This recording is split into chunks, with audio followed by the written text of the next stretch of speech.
皆さんこんにちは、アクイースです。今日はですね、1階の床のめくりを続けていこうと思います。キッチン側はだいぶめくったんですけど、午後から材料が届くんで、床材針葉樹合板の 12mm を貼っていこうと思います。まず床をめくってね、貼れるように準備したいと思います。仮で貼っていくんでね、最終的に1回まためくって防腐防虫の塗料を塗って防湿シートとか貼っていくんですけど、とりあえずめくっていきたいと思います。どこまでいけるか、この下ちょっと畳なんで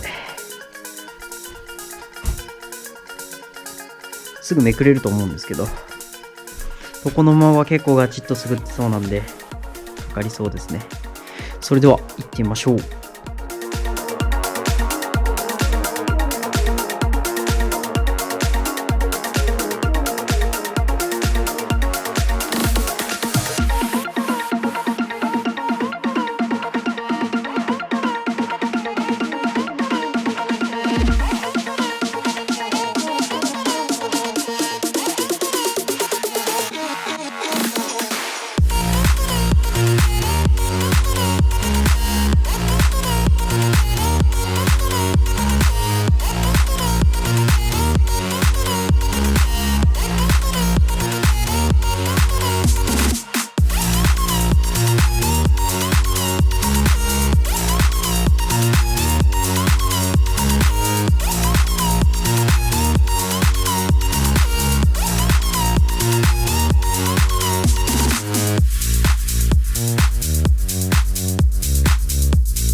Audible 2456.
はい、床がね、一部解体めくってしまって、畳も撤去しました。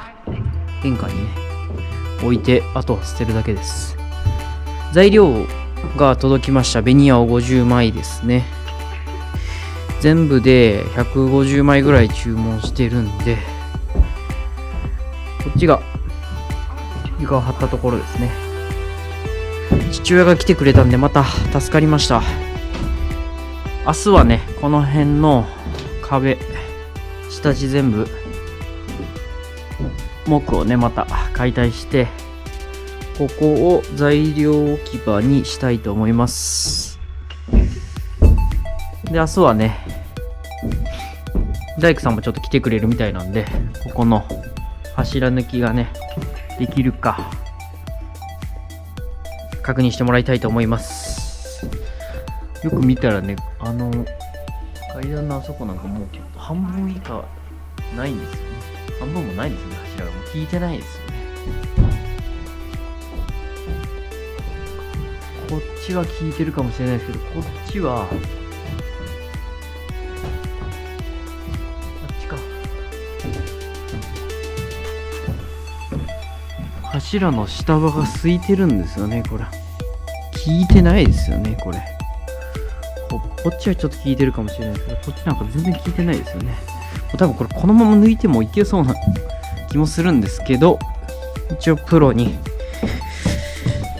聞いてから行こうと思います。それよりもここの梁ですね、これが抜けたら最高なんですけど、結構大事な梁だと思うんで、抜けなかったらまたちょっとよく考えないといけないんですけど、まあ今日はこの辺で終わりたいと思います。ご視聴ありがとうございました。この動画が良ければグッドボタンとチャンネル登録よろしくお願いします。ありがとうございました。